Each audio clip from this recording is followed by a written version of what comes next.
ಎಲ್ಲರಿಗೂ ನಮಸ್ಕಾರ. ಕೃಷ್ಣ ಅವತಾರದ ಕಥೆಯನ್ನು ಮತ್ತೆ ಮುಂದುವರಿಸೋಣ.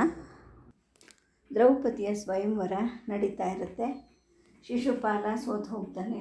ಜರಾಸಂಧ ತಾನು ಇದ್ರಲ್ಲಿ ಭಾಗವಹಿಸೋದಿಲ್ಲ, ಆಶೀರ್ವಾದ ಮಾಡಲಿಕ್ಕೆ ಬಂದಿದ್ದೀನಿ ಅಂತ ಹೇಳಿಬಿಟ್ಟು ಹೊರಟೋಗ್ತಾನೆ. ದುರ್ಯೋಧನ ಬರ್ತಾನೆ. ಆದರೆ ಅವನಿಗೆ ಒಂದು ರೀತಿಯ ಆತ್ಮವಿಶ್ವಾಸ ಕುಕ್ಕೋ ಹಾಗೆ ಭೀಮ ಜೋರಾಗಿ ನಕ್ಕಿರ್ತಾನೆ. ಆ ನಗು ಅವನಿಗೆ ಬಹಳ ಪರಿಚಿತ ಆಗಿದ್ದರಿಂದ ಭೀಮ ಇಲ್ಲಿದ್ದಾನೆ, ಪಂಚಪಾಂಡವರು ಬದುಕಿದ್ದಾರೆ ಅನ್ನೋ ಒಂದು ಆತಂಕದಿಂದ ಅವನು ತನ್ನ ಪ್ರಯತ್ನದಲ್ಲಿ ಸೋತು ಹೋಗ್ತಾನೆ. ಇನ್ನು ಪಾಂಡವರ ಕಥೆ ಏನಾಗಿರುತ್ತೆ ಅಂದರೆ, ಪಾಂಡವರು ಬ್ರಾಹ್ಮಣ ತಪಸ್ವಿಗಳ ವೇಷದಲ್ಲಿ ಕಾಂಪಿಲ್ಯದಲ್ಲಿ ಒಬ್ಬ ಕುಂಬಾರನ ಮನೆಯಲ್ಲಿ ವಾಸವಾಗಿರ್ತಾರೆ. ಈ ಪಾಂಡವರ 5 ಜನನೂ ಸ್ವಯಂವರಕ್ಕೆ ಹೊರಟಾಗ ಪಾಂಡವರ ಮಧ್ಯಮ ಅನಿಸ್ಕೊಂಡ ಅರ್ಜುನನಿಗೆ ಏನೋ ಒಂದು ಅದ್ಭುತವಾದ ಸಾಹಸದ ಹೊಸಬಾಳು ಕಾದಿದೆ ತಮಗೆ ಅಂತ ಅನ್ನಿಸ್ತಿರುತ್ತೆ. ಒಳಗಡೆ ಏನೋ ಒಂದು ರೀತಿಯ ಕಲಕಾಟ ಮನಸ್ಸಿನಲ್ಲಿ. ಇಡೀ ಜೀವನದಲ್ಲಿ ಅವನು ಕನಸು ಕಾಣ್ತಾ ಇದ್ದ. ಎಂಥ ಕನಸು ಅಂದರೆ ಅದ್ಭುತ ಸಾಹಸ, ಆನಂದದ ಅನುಭವಗಳನ್ನು ಹೊಂದಿರುವಂತಹ ಒಂದು ಕನಸು. ಈ ಕನಸು ಈಗ ನನಸಾಗುತ್ತೆ ಅಂತ ಅನ್ನಿಸ್ತಿತ್ತು ಅವನಿಗೆ. ತಮ್ಮ ಮೂಲ ಪುರುಷ ಭರತ ಚಕ್ರವರ್ತಿಯ ಪರಾಕ್ರಮ ಸಾಹಸಗಳನ್ನು ಮೀರಿಸಿದಂತಹ ತನ್ನ ಸಾಹಸ ಪರಾಕ್ರಮಗಳ ಕನಸು ಅವನು ಕಾಣ್ತಾ ಇದ್ದ. ಜೊತೆಗೆ ತಮ್ಮ ಪೂರ್ವಜನಾದ ಸಂವರ್ಣನಂತೆ ಒಬ್ಬ ದೇವತೆಯನ್ನು ವಧುವಾಗಿ ಪಡಿತೀನಿ, ನಾನು ಕಾವ್ಯ ನೃತ್ಯ ಗಾಯನಗಳಲ್ಲಿ ಕಾಲ ಕಳೀತೀನಿ ಅನ್ನೋ ಕನಸನ್ನು ಅವನು ಕಾಣ್ತಾ ಇದ್ದ. ಇನ್ನು ತಾಯಿ ಮತ್ತು ಅಣ್ಣ ತಮ್ಮಂದರು ಅಂದರೆ ಅವನಿಗೆ ಬಹಳ ಜೀವ, ತುಂಬ ಇಷ್ಟ ಅವನಿಗೆ. ಅವರ ಬದುಕು, ಅವರ ಆಲೋಚನೆಗಳಲ್ಲಿ ಇವನ ಪಾಲು ಕೂಡ ಇದ್ದೇ ಇರ್ತಿತ್ತು. ಆದರೂ ಕೂಡ ತನ್ನದೇ ಆದ ಒಂದು ಕನಸಿನ ಲೋಕವನ್ನು ಅವನು ಕಟ್ಟಿಕೊಂಡು ಅದರಲ್ಲಿ ಒಬ್ಬನೇ ವಿಹರಿಸ್ತಾ ಇದ್ದ. ರಾಕ್ಷಸಾವರ್ತದಲ್ಲಿ ಅವರು ಕಳೆದ ಹಲವು ತಿಂಗಳಿಂದ ಅವನ ಮನಸ್ಸು ಕುಗ್ಗಿ ಹೋಗಿರುತ್ತೆ. ಏಕೆಂದರೆ ಆ ಹಿಡಿಂಬೆ ನಾರಿನಿಂದ ತನ್ನ ಒಂದು ಕೂದಲನ್ನು ಅಲಂಕಾರ ಮಾಡ್ಕೊತಾ ಇರ್ತಾಳೆ. ಭೀಮ ಅವಳಲ್ಲಿ ಪ್ರಣಯವನ್ನು ತೋರಿಸ್ದಾಗೆಲ್ಲ ಇವನಿಗೆ ಒಂದು ರೀತಿಯ ಮರಕ್ಕೆ ತಲೆ ಚಚ್ಕೊಂಡ್ಬಿಡ್ಬೇಕು, ಈ ಮಾನಗೇಡಿ ಬಾಳನ್ನು ಮುಗಿಸ್ಬಿಡ್ಬೇಕು ಅಂತ ಅಂದ್ಕೊಳ್ತಿದ್ದ. ಏಕೆಂದರೆ ಅವನಿಗೆ ಚೆಲುವಿನ ಬಗ್ಗೆ ಅಷ್ಟೊಂದು ಸೂಕ್ಷ್ಮವಾದ ಮನಸ್ಸು. ಅಲ್ಲಿ ನೋಡಿದ್ರೆ ಚೆಲುವಿಗೆ ಯಾವುದೇ ಒಂದು ಸ್ಥಾನನೇ ಇರೋದಿಲ್ಲ. ಎಲ್ಲ ಒಂಥರ ಒರಟು ಪ್ರಣಯಗಳು, ಒರಟು ಜೀವನಗಳು, ಅದು ಅವನಿಗೆ ಇಷ್ಟ ಆಗ್ತಿರೋದಿಲ್ಲ. ಇನ್ನು ರಾಕ್ಷಸಾವರ್ತವನ್ನು ಬಿಟ್ಟು ಬಂದ ಮೇಲೆ ಬಾಡು ಹೋಗಿದ್ದ ಅವನ ಜೀವನ ಸ್ವಲ್ಪ ಚೇತರಿಸ್ಕೊಳ್ತು ಅಂತ ಅನಿಸುತ್ತೆ. ಏಕೆಂದರೆ ಕಾಡನ್ನು ಬಿಟ್ಟು ಅವನು ನಾಡಿಗೆ ಬಂದಿದ್ದ. ಏನಾದರೂ ಮಾಡಬೇಕು ಅನ್ನೋ ಅವನ ಆಸೆಗೆ ತಕ್ಕ ಹಾಗೆ ಸಾಕಷ್ಟು ಸಾಹಸ ಕಾರ್ಯಗಳಿಗೆ ದಾರಿಯಲ್ಲಿ ಅವಕಾಶ ಸಿಕ್ಕತ್ತೆ ಅವನಿಗೆ.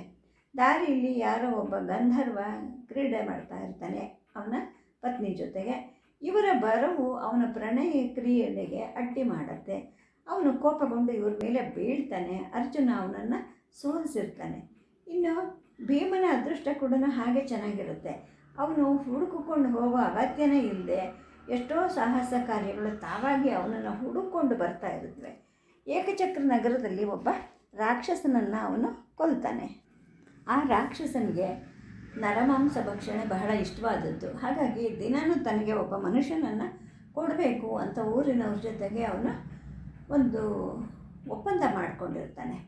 ಇನ್ನು ಮುನಿ ಪುಂಗವ ವೇದವ್ಯಾಸರ ಅಪ್ಪಣೆ ಹಾಗೆ ಅಲ್ಲಿಂದ ಇವರು ಉತ್ಕೋಚಕ ತೀರ್ಥದಲ್ಲಿ ಧೌಮ್ಯ ಋಷಿಗಳ ಆಶ್ರಮಕ್ಕೆ ಹೋಗ್ತಾರೆ. ಏಕೆಂದರೆ ವೇದವ್ಯಾಸರು ಹೇಳಿರ್ತಾರೆ, ನೀವು ಧೌಮ್ಯರ ಹತ್ರ ಹೋಗ್ಬಿಟ್ಟು ಅವರನ್ನು ನಿಮಗೆ ಒಬ್ಬ ಪುರೋಹಿತ ಇರೋ ಹಾಗೆ ನೀವು ಅವರನ್ನು ಕೇಳ್ಕೊಳ್ಳಿ ಅಂತ ಹೇಳ್ಬಿಟ್ಟು. ಹಾಗೆ ಇವರು ಆ ಧೌಮ್ಯ ಋಷಿಗಳ ಆಶ್ರಮದ ಕಡೆಗೆ ನಡೆದಿರ್ತಾರೆ. ಕಾಡಿನಲ್ಲಿ ದೀರ್ಘವಾದ ಪ್ರಯಾಣ ಮಾಡಿರ್ತಾರೆ. ಮುಳ್ಳು ದಾರಿಯಲ್ಲಿ ಹರಿದಾಡ್ತಕ್ಕಂಥ ಹಾವುಗಳು, ಊಳಿಡ್ತಕ್ಕಂಥ ತೋಳಗಳು, ಕಿಚ ಕಿರುಚುವ ಕೋತಿಗಳು, ಜೊತೆಗೆ ಅಡವಿಯಲ್ಲಿ ಸಿಕ್ಕೋ ಹಣ್ಣು ಹಂಪಲುಗಳ ಬೇಸರದ ಊಟ, ಇವೆಲ್ಲಕ್ಕಿಂತ ಈ ಆಶ್ರಮವಾಸ ಬಹಳ ಸಮಾಧಾನ ಕೊಡ್ತಾ ಇದೆ ಅಂತ ಅವರೆಲ್ಲರಿಗೂ ಅನಿಸಿರುತ್ತೆ ಧೌಮ್ಯ ಋಷಿಗಳ ಆಶ್ರಮದಲ್ಲಿ. ಇನ್ನು ಈ ಆಶ್ರಮದಲ್ಲಿ ಶಾಂತವಾದ ಗಾಳಿ ಬೀಸ್ತಾ ಇರುತ್ತೆ. ಪವಿತ್ರವಾದ ಮಂತ್ರಘೋಷಗಳು ಕೇಳಿಸ್ತಾ ಇರುತ್ತೆ. ಹಸುಗಳು ಅಂಬ ಅನ್ನೋ ಕೂಗು ಕೇಳಿಸ್ತಾ ಇರುತ್ತೆ. ಇವುಗಳ ಆಶ್ರಮ ಜೀವನ ಕೂಡ ಅರ್ಜುನನ ತಳಮಳವನ್ನು ಶಾಂತಗೊಳಿಸೋದಿಲ್ಲ. ಏಕೆಂದರೆ ಅತಿ ಶಾಂತವಾದ ಜೀವನವೂ ಅವನಿಗೆ ಇಷ್ಟವಾದದ್ದು ಅಲ್ಲ. ಅರಮನೆಯಲ್ಲಿ ಗಾಯಕರ ವಾದ್ಯ, ನಟಿಗಳ ನೃತ್ಯಗಳ ನಡುವೆ ಇರೋದು ಯಾವಾಗ, ತನ್ನದೇ ಒಂದು ಶಸ್ತ್ರಶಾಲೆಯನ್ನು ಕಟ್ಟೋದು ಯಾವಾಗ, ವಿಜಯೋತ್ಸವಗಳ ಹರ್ಷವನ್ನು ಮಿಡಿತಕ್ಕಂತಹ ಟೇಂಕಾರದ ಬಿಲ್ಲು ಬಾಣಗಳನ್ನು ತಾನು ಅಣಿ ಮಾಡೋದು ಯಾವಾಗ, ಅದ್ಭುತವಾದ ವಿನಾಶಕರ ಶಕ್ತಿಯಾದ ಪ್ರಾಣಗಳನ್ನು ಸಾಣೆ ಹಿಡಿಯೋದು ಯಾವಾಗ, ಈ ಥರ ಎಲ್ಲ ಅವನು ಯೋಚನೆ ಮಾಡ್ತಾ ಇರ್ತಾನೆ. ಇನ್ನು ಇವರು ಆ ಉತ್ಕೋಚಕ ತೀರ್ಥಕ್ಕೆ ಬಂದು ಧೌಮ್ಯ ಋಷಿಗಳ ಆಶ್ರಮಕ್ಕೆ ಬಂದು ಅವರನ್ನು ಗುರುಗಳಾಗಿ ಅಂತ ಕೇಳ್ತಾರೆ. ಅವರು ಒಪ್ಕೊಳ್ತಾರೆ. ಅವರು ನೀವು ಕಾಂಪಿಲ್ಯಕ್ಕೆ ಹೋಗಿ ಅಂತ ಇವರನ್ನು ಹರಿಸಿರ್ತಾರೆ. ಇದರಿಂದ ಅರ್ಜುನನಿಗೆ ಸಂತೋಷವೂ ಆಗಿರುತ್ತೆ. ಆ ರಣರಂಗಕ್ಕೆ ಗೆಲುವಿನ ಪ್ರಯಾಣ ಮಾಡ್ತಾ ಇದ್ದೀವಿ ನಾವು ಅಂತ ಅವನಿಗೆ ಅನಿಸಿರುತ್ತೆ. ದಿಗ್ವಿಜಯಕ್ಕೆ ಹೋಗೋಕ್ಕೆ ಮುಂಚೆ ಎಲ್ಲ ರಾಜರಿಗೂ ಗುರುಗಳು ಆಶೀರ್ವಾದ ಮಾಡ್ತಾ ಇರ್ತಾರೆ. ಅದೇ ಥರ ಈಗ ನಾವು ರಾಜರ ಆಗಲಿಕ್ಕೆ ಹೊರಡ್ತಾ ಇದ್ದೀವಿ. ನಮಗೆ ಈ ಧೌಮ್ಯ ಮಹರ್ಷಿಗಳು ಆಶೀರ್ವಾದ ಮಾಡ್ತಾ ಇದ್ದಾರೆ, ನಮಗೆ ಅಜೇಯತ್ವ ಸಿಕ್ಕತ್ತೆ ಅನ್ನೋ ಒಂದು ಸಮಾಧಾನ ಕೂಡ ಅರ್ಜುನನಿಗೆ ದೊರೆಯುತ್ತೆ. ಆದರೆ ಈ ಸಮಾಧಾನದಲ್ಲಿ ಸ್ವಲ್ಪ ಅತೃಪ್ತಿ ಕೂಡ ಬೆರೆತ್ಕೊಂಡಿರುತ್ತೆ. ಏಕೆಂದರೆ ಕಾಂಪಿಲ್ಯದಲ್ಲಿ ತಮಗೇನಾಗುತ್ತೋ ಗೊತ್ತಿಲ್ಲ, ಜೀವಲೋಕದಲ್ಲಿ ತಮ್ಮನ್ನು ಕೃಷ್ಣ ಹೇಗೆ ಪ್ರವೇಶ ಮಾಡಿಸ್ತಾನೋ ಅದು ಗೊತ್ತಿಲ್ಲ. ತಮ್ಮದು ಬಹಳ ವಿಚಿತ್ರವಾದ ಗತಿಯ ಜೀವನ. ಏಕೆಂದರೆ ನಾವು ಬದುಕಿದ್ದೀವಿ, ಆದರೆ ನಮ್ಮನ್ನು ಯಾರು ಬದುಕಿದ್ದಾರೆ ಅಂತ ತಿಳ್ಕೊಂಡಿಲ್ಲ. ಸತ್ತವರಲ್ಲೇ ನಾವು ಸೇರ್ಕೊಂಡು ಹೋಗ್ಬಿಟ್ಟಿದ್ದೀವಿ. ಇನ್ನು ಯಾರೋ ಸನ್ನೆ ಮಾಡಿದಾಗ, ಅಂದರೆ ಆ ಕೃಷ್ಣ ಸನ್ನೆ ಮಾಡಿದಾಗ ನಾವು ಜೀವಂತವಾಗಿ ಪ್ರಕಟ ಆಗಬೇಕು.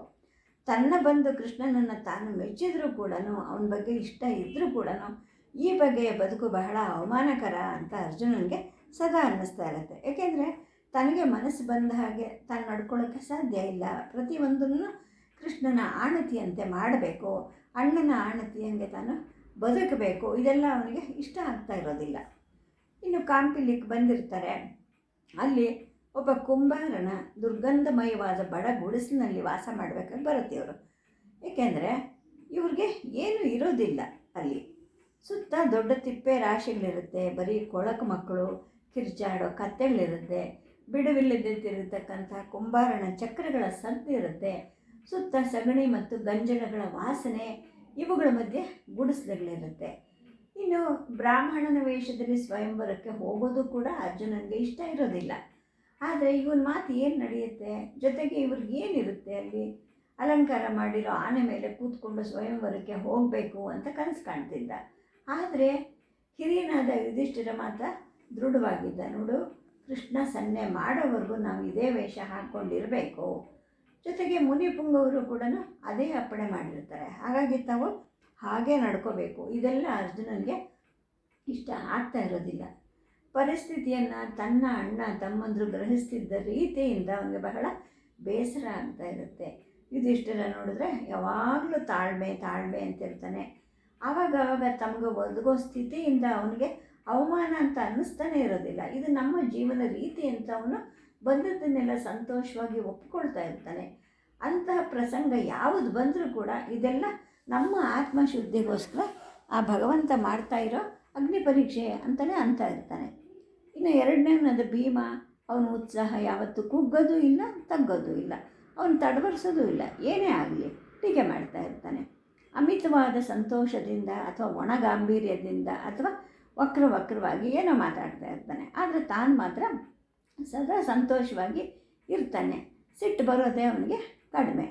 ಇನ್ನು ನಕುಲ ಕೂಡ ಅಸಂತುಷ್ಟನಾಗಿರ್ತಾನೆ. ಆದರೆ ದೂರ ಹೇಳೋದು ಅವನ ಸ್ವಭಾವಕ್ಕೆ ಸೇರಿದ್ದಲ್ಲ. ಸಹದೇವ ಕೊನೆಯವನು ಸದಾ ಮೌನಿ. ಅವನು ಏನಾದರೂ ಕೇಳಿದ್ರೆ ಕಣಿ ಹೇಳೋ ಹಾಗೆ ಒಂದೋ ಅರ್ಧವೋ ಮಾತಾಡ್ತಾ ಇರ್ತಾನೆ. ಸದಾ ಅಣ್ಣನಿಗೆ ನೆರಳಾಗೆ ಇರ್ತಾ ಇರ್ತಾನೆ ಅವನು. ಒಂದೊಂದು ಸಲ ಅರ್ಜುನನಿಗೆ ಅನ್ನಿಸ್ತಾ ಇರುತ್ತೆ, ಈ ತಾಯಿ ಮತ್ತು ಅಣ್ಣ ತಮ್ಮಂದಿರ ಪ್ರೀತಿಯ ಬಲೆಯಲ್ಲಿ ಸಿಕ್ಕಿಬಿಟ್ಟಿದ್ದೀನಿ ನಾನು, ಈ ಬಂಧನವನ್ನು ಬಿಡಿಸ್ಕೊಂಡು ಹೊರಟೋಗ್ಬಿಡ್ಬೇಕು ನಾನು ಅಂತ ಅನ್ನಿಸ್ತಾ ಇರುತ್ತೆ. ಆದರೆ ಆ ಆಸೆ ಹುಟ್ಟಿದ ತಕ್ಷಣ ಹಾಗೇ ಕರಗಿ ಹೋಗ್ತಾ ಇರುತ್ತೆ. ಏಕೆಂದರೆ ತಾನೇ ಅನ್ಕೋತಾ ಇರ್ತಾನೆ, ನಮ್ಮಲ್ಲಿ ಪ್ರತಿಯೊಬ್ಬರು ಕೂಡ ನಾವು ಬದುಕು ಬಾಳ್ತಾ ಇರೋ ರೀತಿ, ಆ ನಮ್ಮ ಅಮ್ಮನ ಪ್ರೀತಿಯ ಬಂಧನ, ಇವನ್ನೆಲ್ಲ ಹೇಗೆ ಬಿಟ್ಟು ಹೋಗೋದು ಅಂತ ಅವನಿಗನ್ನಿಸ್ತಿರುತ್ತೆ. ಏಕೆಂದರೆ ತಾಯಿ ಬಹಳ ಮಾಧುರ್ಯದ ಮೂರ್ತಿಯಾಗಿರ್ತಾಳೆ. ಬಹಳ ಕಷ್ಟವಾಗಿ ಆಕೆನ ಬೈಬೇಕು, ಆಕೆ ಹೇಳಿದ್ದನ್ನು ವಿರೋಧ ಮಾಡಬೇಕು ಅಂತ ಅಂದ್ಕೊಂಡ್ರೆ ಆಕೆ ತುಂಬ ಸಂಕಟದ ನೋಟದಲ್ಲಿ ಇವನನ್ನು ನೋಡ್ತಾ ಇರ್ತಾಳೆ. ಜೊತೆಗೆ ಆಕೆಗೆ ಇವೆಲ್ಲ ಇಷ್ಟ ಆಗಲ್ಲ ಅಂತಂದರೆ ಏನು ಮಾತಾಡ್ತಾ ಇರೋದಿಲ್ಲ, ಸುಮ್ಮನೆ ಕಂಬನಿ ಹರಿಸ್ತಾ ಇರ್ತಾಳೆ. ಆಗ ಈ ಮಕ್ಕಳಿಗೆ ಅವರು ಮಾಡಿದ್ದ ಅಪರಾಧಗಳು ಹೇಳ ಹೆಸರಿಲ್ಲದೆ ಮರ್ತೇ ಹೋಗ್ತಾ ಇರುತ್ತೆ. ನಾವು ಅಮ್ಮಂಗೆ ತೊಂದರೆ ಕೊಟ್ವಿ, ಅವಳ ಮನಸ್ಸಿಗೆ ನೋವು ಮಾಡಿದ್ವಿ ಅಂತ ಅಂದ್ಕೊತಿರ್ತಾರೆ. ಹೀಗೆ ಒಬ್ಬೊಬ್ಬರದನ್ನೇ ಅರ್ಜುನ ಯೋಚನೆ ಮಾಡ್ತಾ ಹೋಗ್ತಾನೆ. ಯುಧಿಷ್ಠಿರನ ಬಂಧನವನ್ನು ಹರಿಯೋದು ಹೇಗೆ, ಎಷ್ಟು ವಿವೇಕಿ ಅವನು, ನಮ್ಮ ಎಲ್ಲರ ಯೋಗಕ್ಷೇಮದ ಬಗ್ಗೆ ಎಷ್ಟು ಕಾಳಜಿ, ಎಷ್ಟು ಚಿಂತೆ ಅವನಿಗೆ.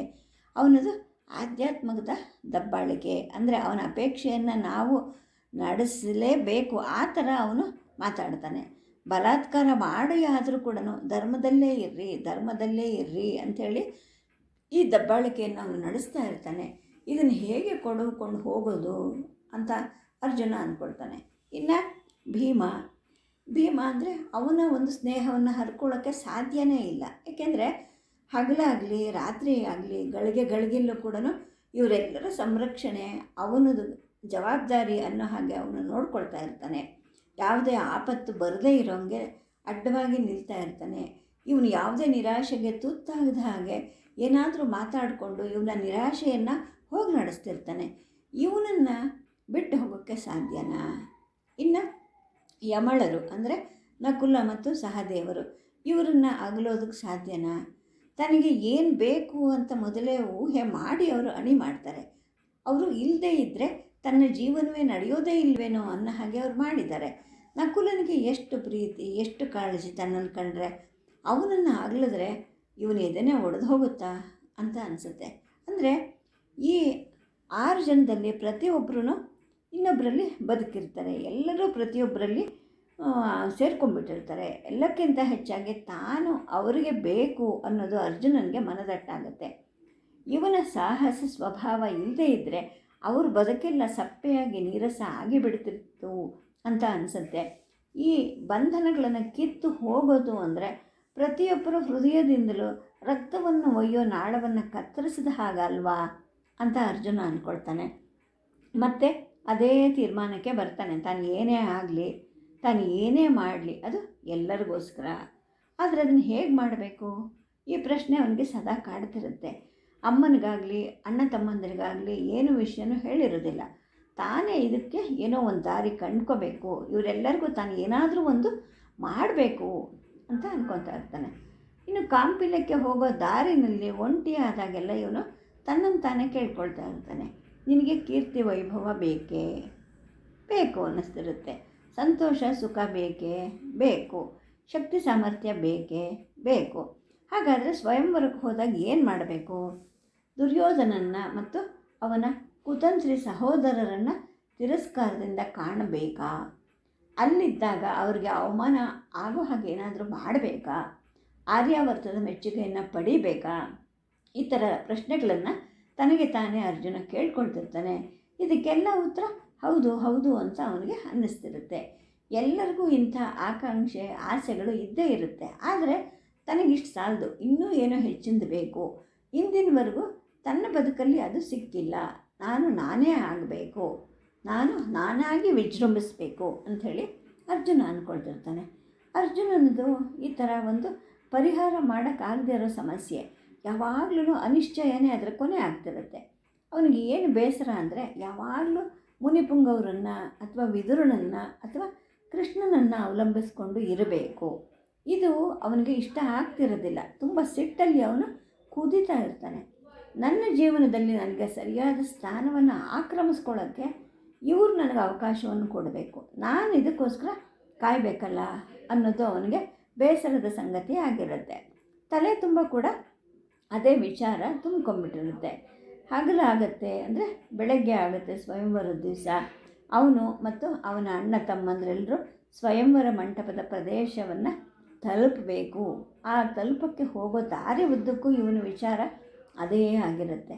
ಈಗ ನಾವು ಜೀವಂತವಾಗಿ ಕಾಣಿಸ್ಕೋಬೇಕು. ಹೇಗೆ, ಯಾವಾಗ ಈ ಜೀವಿಗಳ ಲೋಕ ಪ್ರವೇಶಿಸಬೇಕು ಅನ್ನೋದು ಕೃಷ್ಣ ಹೇಳಬೇಕು.